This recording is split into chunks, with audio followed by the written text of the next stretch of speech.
Welcome to the Open Heavens Devotional and commentary for today, written by Pastor A Adeboye, General Overseer of the Redeemed Christian Church of God, RCCG. Today, 20 August 2026. The topic is God's Covenant of Prosperity. Memorize.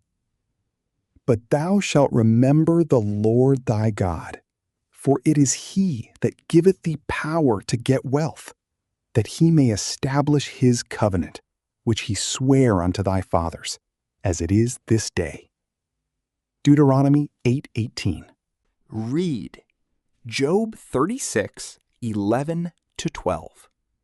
If they obey and serve him, they shall spend their days in prosperity and their years in pleasures. But if they obey not, they shall perish by the sword, and they shall die without knowledge. Today's message. When you enter into a covenant with the owner of the earth and the fullness thereof, Psalm 24, the one who owns all the gold and the silver, Haggai 2:8, he will prosper you and add no sorrow to it, Proverbs 10:22. The devil often lures people into entering into a covenant with him by promising them great wealth. However, such prosperity always comes with many sorrows.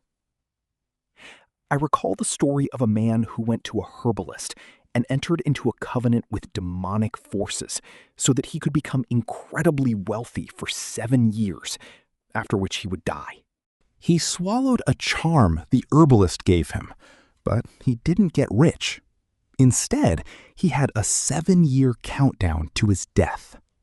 A few days before the 7 years expired, the man ran into the church and told us his story. We told him to give his life to Jesus Christ, and he would protect him. He agreed, and we prayed a simple prayer with him. Right there, in the presence of everyone in the church, he vomited what he had swallowed.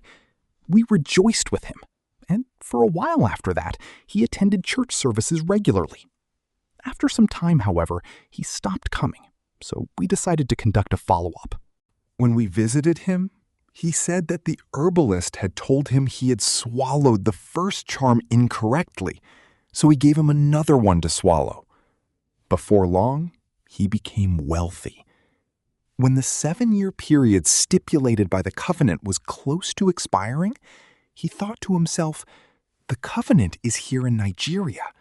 I will travel to London, and the demons won't be able to reach me there." Unfortunately, he died on a plane as he flew to London. Only God's covenant of prosperity will make a fellow rich and add no sorrow with it. Malachi 3:10 is a vital part of God's covenant of prosperity. When you pay your tithe, God will open the windows of heaven and pour out a blessing upon you that will be so great that you will not have enough room to contain it. Furthermore, Proverbs 3:9-10 encourages us to honor God with our first fruits. God doesn't need money. He can provide for anything he wants to do, but he asks to be honored. Beloved, once you are in covenant with God, he will always provide for you and make sure that you never lack. May your life always reflect the blessings of the Lord. In Jesus' name. Prayer point. Father, please help me to honor you with the resources you bless me with. Bible in 1 year. Jeremiah 50. Now, the commentary of Open Heavens devotional for today. Hello! It is wonderful to dive into this powerful message from Daddy Adeboye together. Today's devotional, titled God's Covenant of Prosperity, reminds us that our success and financial well-being are not just products of hard work, but are rooted in a spiritual agreement with our Creator. Understanding the covenant of prosperity. Pastor starts by grounding us in a fundamental truth. God is the ultimate owner of everything.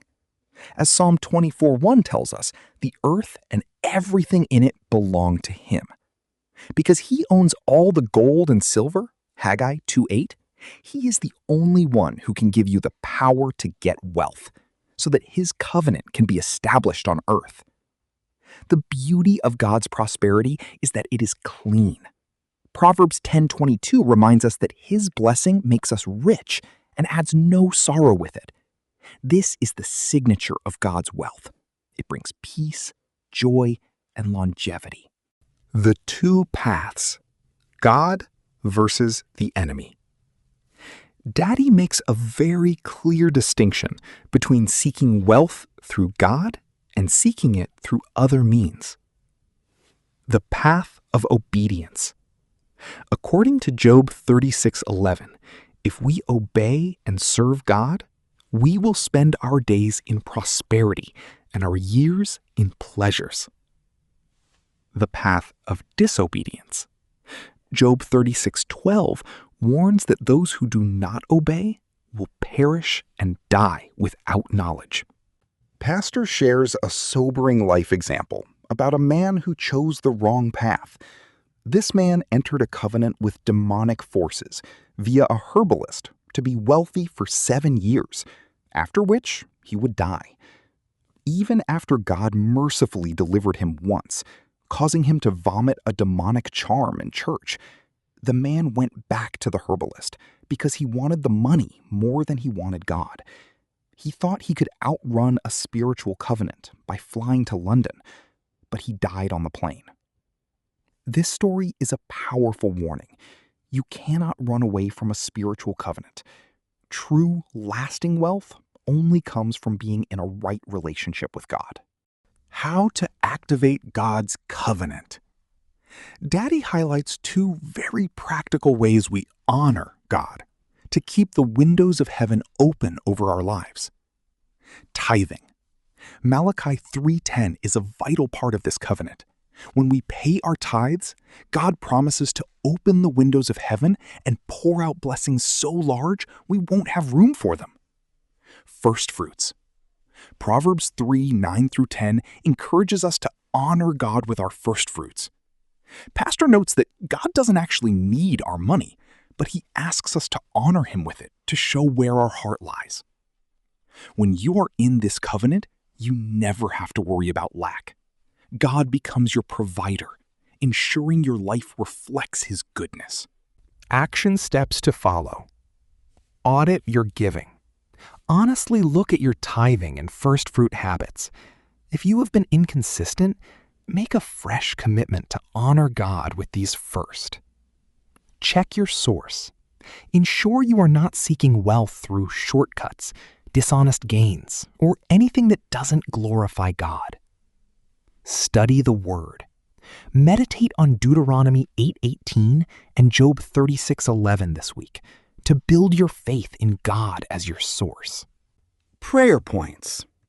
Father, please give me the grace to obey and serve you faithfully, so that I may live my days in prosperity and my years in pleasure. Lord, help me to honor you consistently with my tithes and first fruits, and let the windows of heaven be opened over my life. Father, I reject every sorrowful wealth. Let your blessing that adds no sorrow be my portion, in Jesus' name. Father, please help me to honor you with the resources you bless me with.